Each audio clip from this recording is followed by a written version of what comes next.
So techiziva kuti Temba Mliswa its camp Mnangagwa vanenge vachitamba peara dzavo vari kumberi vachitanga musindo vachita sei, but behind closed doors vanhu vekuti vanenge vasingatodi Mnangagwa. So Temba has issued a statement, a powerful statement provoking something right now chinokutaridza kuti this guy is against VP Chiwenga zvokutodaro handiti zvokutodaro, and you can see kuti chewabhadhako.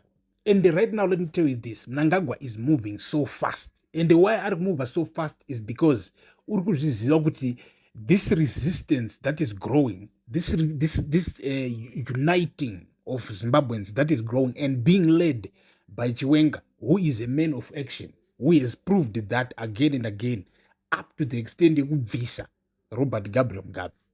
Right? Apa turutaura zvevanhu vekuti they have been in action muZimbabwe, even but that was action. And so Mnangagwa is scared of his friends. He knows that Apapa boys no move. And he's scared of Chiwenga. And now we have Sungano Evanu now that has united everybody, which means Chiwenga now has a united opposition to talk to. You can see every Zimbabwean right now is rallying behind them, and they are talking about Pindama streets, kuitama peaceful demonstrations according to our constitution. And to show the government using every available democratic way to do that is allowed in the constitution, like must stay away to lock the country, nothing is happening. And to show the government our grievance, to show the government that chirikudiwa panapa ndechekuti parikufana kuita referendum, as simple as that. So let's get into the message ya Temba Mliswa. Hanzi, what becomes of the dissenters within the ruling party now that CAB 3 has been signed by the president? Some individuals hesitated on the sidelines, reluctant to voice their support, while others openly opposed the measure, engineering resistance. How can one continue within a party whose ideological trajectory and strategic framework they no longer endorse?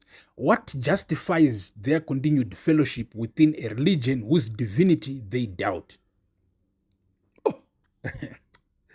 Amkanzi muri muchikristu but amuchatendi muna Jesu. And it is so Buddha imomo. Right? And Hanzi, this presents an irony that arguably necessitates resignations.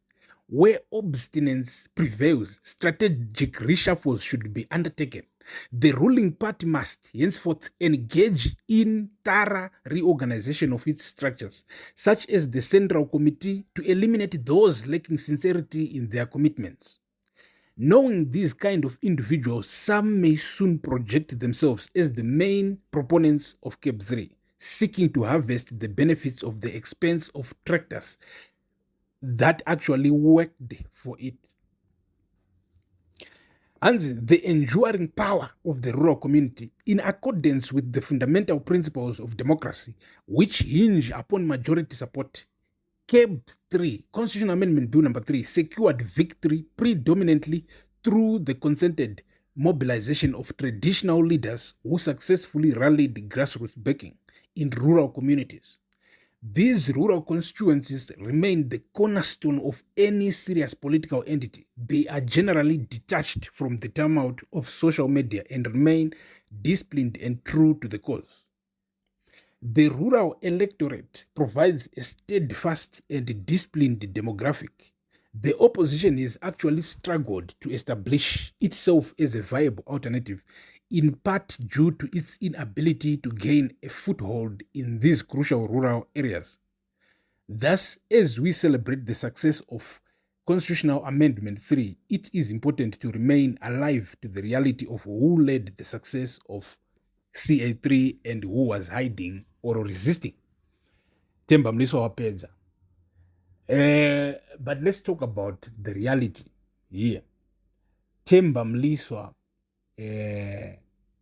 is one guy anokutidzira.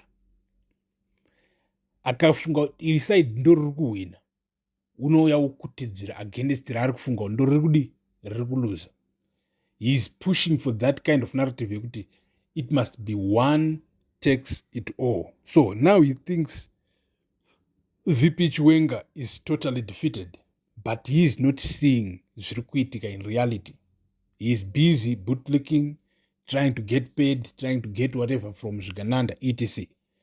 But he's playing a losing game. Because problem yake ndeyekuti unoona kana uri bootlicker, be a complete bootlicker. Anditi Zvigananda ndo vana weaknoch vanenge achitukana navo vacho vari kufanira kumupawo something, and Zvigananda ndo vana tungwarara vanenge achitukana navo vacho vari kufanira kumupa something. Maybe ari kutemba tagwirei chete, but anyway, pasine Zvigananda, pasine chikaucha chezvimbinga, pasina izvozvozvo, mamunzwa Temba Mliso, tiri kupa muzinda wevanhu. Stay tuned, more news dziri kuuya, more updates. Rugare ngaruve nemi.